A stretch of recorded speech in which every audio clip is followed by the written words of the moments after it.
एक छोटा सा गांव था समयपुर।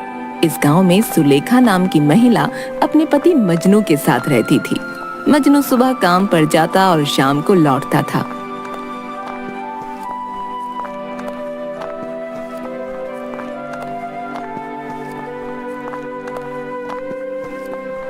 वो अक्सर उसके साथ झगड़ा करता था। तुम आजकल घर पर बिल्कुल ध्यान नहीं दे रही हो। ध्यान नहीं देती तो आपको सब कुछ अपने हाथ से करना पड़ता, फिर यूं बैठकर भाषण नहीं दे रहे होते। कल जो 50 रुपए दिए थे, दो, कुछ काम है।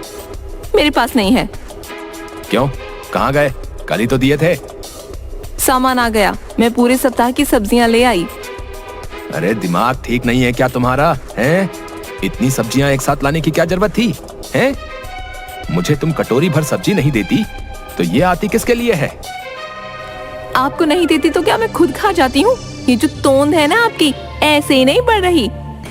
देखो, तुम मेरे पेट के बारे में कुछ ना कहा करो, नहीं तो क्या? नहीं तो अच्छा नहीं होगा। अरे जाओ जाओ। जबान संभाल के। कहा ना जाओ जाओ। मजनू उसे मारने के लिए हाथ उठाकर रुक जाता है। क्या हुआ, रुक क्यों गए? अब यही बाकी रह गया था। मैं औरतों पर हाथ नहीं उठाता। सुलेखा घर से बाहर चली गई।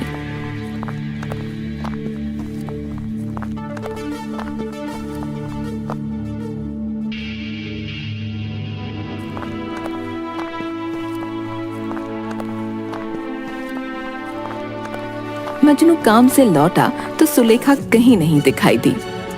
अरे सुनती हो? कहाँ हो तुम? कोई आवाज नहीं आती। अरे कहाँ हो तुम? जल्दी से पानी लेकर आओ।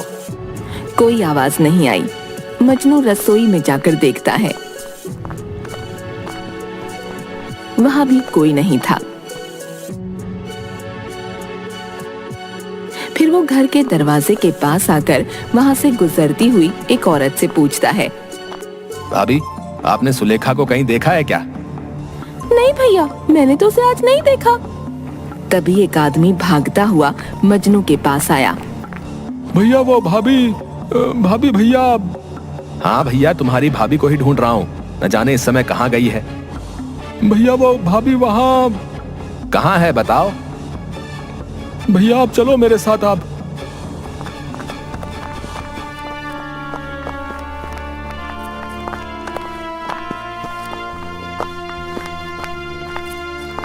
आदमी उसे लेकर जंगल के पास तक गया। वहाँ काफी लोगों की भीड़ थी। मजनू को देखते ही वे दूर हट गए। वहाँ सफेद कपड़ों में लिपटा एक शव था। अरे ये कौन है? क्या हो गया इसे? भैया, हमें बताने की हिम्मत नहीं है, तुम खुद ही देख लो। मजनू ने जैसे ही कफन उठाया, वो जमीन पर धड़ाम से बैठ गया और जोर जोर से रोने लगा। सुलेखा उठो उठो उठो उठो। अरे क्या हो गया तुमको? चलो घर चलो। भैया, अब ये कभी नहीं उठेगी। पिछले 2 घंटे से हम तुम्हारा इंतजार कर रहे थे। ए सुलेखा, चलो उठो मेरे साथ, मजाक मत करो, तुम उठ जाओ। भैया खुद को संभालो। ये क्या हो गया? मेरी तो दुनिया ही उजड़ गई। तभी 2 पुलिस वाले आ गए। गांव वालों ने रोते हुए मजनू को पकड़ा। एक पुलिस वाला लाश का मुआयना करने लगा। यह हत्या का मामला है, किसी ने यहाँ पर कुछ होते हुए देखा? नहीं साहब, हमने तो कुछ नहीं देखा, हमें तो इस नत्थू ने बताया था। साहब, मैंने कुछ नहीं देखा, मैं तो यहाँ से गुजर रहा था तो देखा, यहाँ पर भाभी गिरी हुई पड़ी थी। पास आकर मैंने नब्ज देखी तो बंद थी, फिर मैंने सब गांव वालों को बुलाया। इसका मतलब हत्या कैसे हुई है तुम्हें नहीं पता? ना साहब, सच्ची मुझे तो कुछ भी नहीं पता। हम लाश को पोस्टमार्टम के लिए लेकर जा रहे हैं।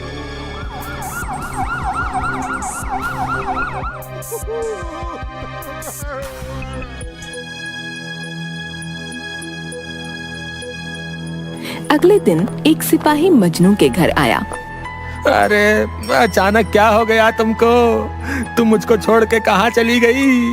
मैं तुम्हारे बिना कैसे रहूंगा? मजनू, तुम्हारी पत्नी के शरीर पर चोट के निशान हैं। तुम्हें मेरे साथ अभी पूछताछ के लिए थाने चलना है। वो मजनू को लेकर थाने गया।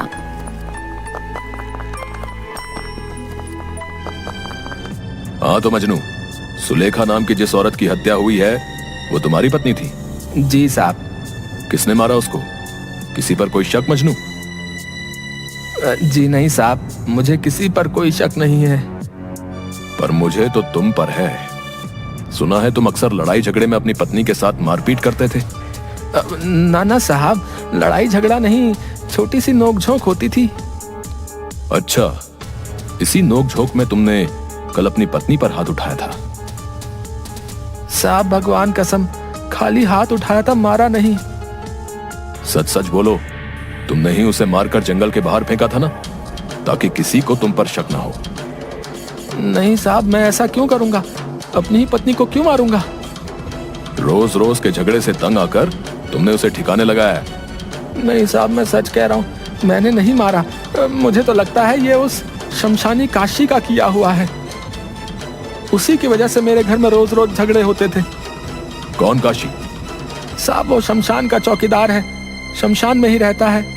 बहुत खतरनाक आदमी है। सुलेखा रोज उससे मिलने जाती थी। मैं उसे मना करता था तो कहती थी कि वो उसे भाई की तरह मानती है। मुझे शक नहीं, पूरा यकीन है, उसी ने मेरी पत्नी को मारा है। ठीक है, हम तहकीकात कर रहे हैं। तुम अभी जाओ और जब भी पूछताछ के लिए बुलाया जाए तो आ जाना। मजनू हाँ में सिर हिलाकर चला गया।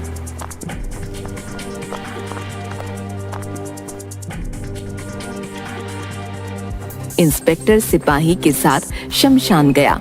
वहाँ किसी का अंतिम संस्कार हो रहा था और काशी कंबल और लाठी लिए एक कोने में खड़ा था। तुम ही काशी हो, इस शमशान के चौकीदार? हाँ मैं ही हूँ। हमें तुमसे पूछताछ करनी है। अरे कौन सी पूछताछ? आपका कौन मर गया? यहाँ तो सब अनंत में विलीन होने आते हैं। ओ, ज्यादा फिलॉसफी झाड़ रहा है? अरे अपनी फिलॉसफी अपने पास रख और जितना पूछ रहे हैं उतना ही जवाब दे, समझा? चल अब ये बता, मजनू की बीवी सुलेखा यहाँ पर रोज रोज क्यों आती थी? अब ये मेरा निजी मामला है, आपको क्यों बताऊं? अरे बावले, ये खून का मामला है। उस औरत का कल खून हो गया। तुझे मस्खरी सूझ रही है? खून? मेरी बहन का खून? ये कब हुआ? किसने किया? अपनी ये नौटंकी बंद कर। पूरे गांव को पता है सुलेखा की हत्या हो गई और तुझे नहीं पता। तेरा ये ड्रामा ना हमारे सामने नहीं चलेगा। अब सीधा सीधा बता रहा है, नहीं तो हत्या के जुर्म में तू अंदर होगा। जी वो साहब, मैं शमशान में अकेला रहता हूँ और मुझे खाना बनाना नहीं आता। मैं यहाँ अकेला रहता हूँ, मुझे तो खाना भी नहीं बनाना आता। बड़ी परेशानी है। तुम्हारी इस बहन के होते तुम चिंता काहे करते हो? मैं हूँ ना, मैं तुम्हारे लिए रोज खाना बना कर लाऊंगी। सच बहन? हाँ, काहे नहीं। पर भैया, मेरा पति बहुत कंजूस है, तुम्हें अपना खर्चा देना पड़ेगा। हाँ बहन, मैं तुम्हें 200 रुपए दे दिया करूंगा। 200 रुपए तो 10 दिन भी नहीं चलेंगे। ऐसा करो तुम 500 दे देना, बाकी मैं देख लूंगी। सुलेखा बहन मुझे रोज यहाँ पर खाना देने आती थी और इसके बदले में मैं उन्हें महीने के 500 रुपए देता था।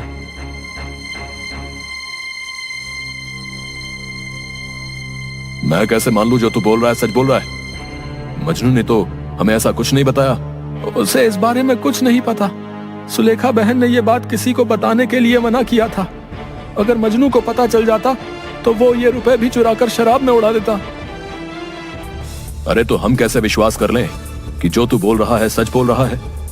कोई सबूत है तेरे पास अपनी बात को साबित करने के लिए? हाँ साहब, सब्जी वाले को यह बात पता है। सुलेखा बहन ने उसे बताया था। अब ये सब्जी वाला कौन है? रामनाथ सब्जी बेचता है, उसे सब कुछ पता है। सर मुझे तो लगता है मजनू की पत्नी का खून इसी ने किया है और अब ये कहानियां बना रहा है। नहीं साहब, मैं सच बोल रहा हूँ। जिस औरत ने बहन बनकर मुझे खाना खिलाया, मैं उसके साथ नमक हरामी कभी नहीं कर सकता। मैं रोज यहाँ लोगों को मिट्टी होते देखता हूँ। मुझे जीवन की अहमियत अच्छे से पता है। आप मेरी बात का विश्वास करो, मैं तो ऐसा करने के बारे में कभी सोच भी नहीं सकता। अरे ठीक है, ज्ञान देने की कोई जरूरत नहीं है।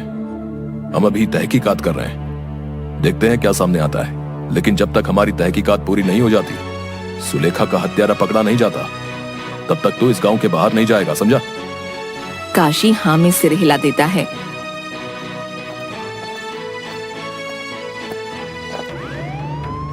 सर आप मेरी बात मान लें तो मुझे लगता है सुलेखा का हत्यारा ये काशी है। ये कहानियां बनाकर हमें गुमराह कर रहा है। ना ना, जो आदमी रोज लोगों की चिता जलते हुए देखता है, उनके परिवार वालों को रोते तड़पते देखता है, वो ये काम नहीं कर सकता। दोनों रामनाथ सब्जी वाले के पास पहुंचते हैं। भिंडी करेले या गोभी ले लो, मटर ले लो। अरे तू ही है रामनाथ? जी साहब बताइए, कौन कौन सी सब्जियां दूं? तेरी तो पूरी रेडी लेनी है। सच्ची में आप सारी सब्जियां खरीदने आए हो? लगता है कोई दावत है थाने में। अरे दावत तो मैं आज तेरी बनाऊंगा, ज्यादा बोल मत। हम यहाँ पर मर्डर की तहकीकात कर रहे हैं और तुझे दावत की पड़ी है। तू मजनू की पत्नी सुलेखा के बारे में क्या जानता है? रामनाथ घबरा जाता है। अरे अब क्यों सांप सूंघ लिया? घबरा मत, बता। साहब सुलेखा भाभी तो बहुत अच्छी थी, मुझसे रोज सब्जी लेकर जाती थी। हाँ, पैसे पूरे नहीं देती थी। तू काशी और सुलेखा के बारे में क्या जानता है? वो उसके लिए खाना ले जाती थी, भाभी ने खुद मुझे बताया। सब्जी ले लो, भिंडी ले लो, तोरी। भैया भिंडी और तोरी दोनों 1-1 किलो दे दो। क्या भाभी, आजकल रोज इतना सब्जी है? क्या बात है? अब तुमसे क्या छिपाऊं भैया, वो शमशान वाले काशी भैया है ना, बेचारे खाने को लेकर बड़े परेशान रहते हैं। मुझसे देखा ना गया तो मैंने कह दिया मैं बनाकर दे दूंगी। बढ़िया भाभी, तुम तो पुण्य कमा रही हो। एक बात बताओ, तुम्हारा कंजूस पति कुछ कहता नहीं? वो क्या कहेगा? सुनो, मुझे सब्जी थोड़ी सस्ती दे दिया करो। वो काशी मुझे बस महीने के 500 रुपए ही देता है। उन्होंने ये बात किसी को बताने के लिए मना किया था। मजनू है ना, वो बहुत ही गुस्सैल और शराबी आदमी है। जितना कमाता है सब खर्च कर देता है। तो भाभी को लगता था कि उनके पैसे भी वो ले लेगा। साहब मैं इतना ही जानता हूँ। और कोई बात है तो बता दे। अगर हमें बाद में पता चला कि तू कुछ छुपा रहा है तो तू अंदर जाएगा। मर्डर का मामला है ये, जमानत भी नहीं होगी। साहब बस मेरा नाम बीच में नहीं आना चाहिए। चल बता। साहब कल जब भाभी सब्जी लेने आई थी तो उनकी जो पड़ोसन है रांची कलवा की पत्नी, वो भी आई थी। दोनों मुझसे सब्जी ले रही थी। भैया आज तो 1 किलो कटहल दे दो। भाभी 50 रुपए किलो है। हाँ हाँ दे दे। काशी ने इसके अलग से रुपए दिए हैं। ओ भैया 1 पाव कटहल दे दो। कुछ और ले लो, वो तो खत्म हो गया। ये इतना तो पड़ा है। ये तो पूरा भाभी ने लिया है। आए हाय, पूरे का क्या करेगी? आदमी है कि भूत? हाँ तुम भूत ही समझ लो, पर जो भी हूँ तुमसे कम। सुलेखा आजकल तुम्हारी जुबान ज्यादा चल रही है, लक्षण ठीक नहीं लगते। मेरी छोड़ो, तुम अपने लक्षण की परवाह करो। मैं अभी के अभी तेरी शिकायत करके तुझे मजा चखाती हूँ। साहब मुझे बस यही बात पता थी। और कुछ नहीं साहब।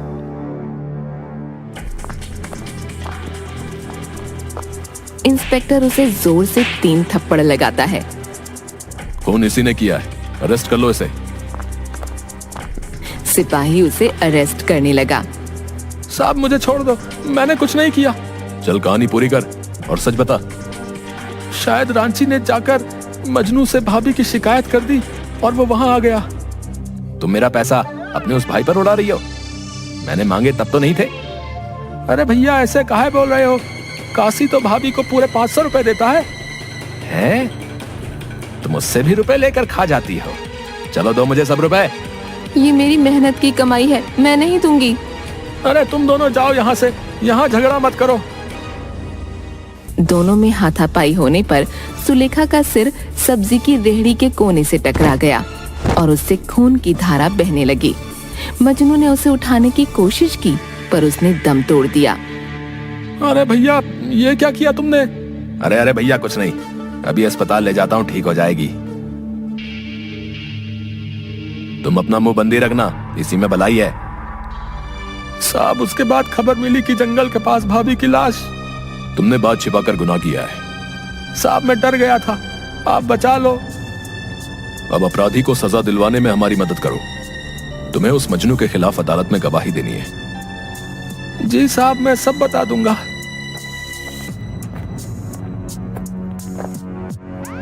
सर, आपको शक कैसे हुआ कि रामनाथ कुछ छिपा रहा है? उसने बात अधूरी छोड़ दी थी, पूरी नहीं की। रांची किससे सुलेखा की शिकायत करने गई?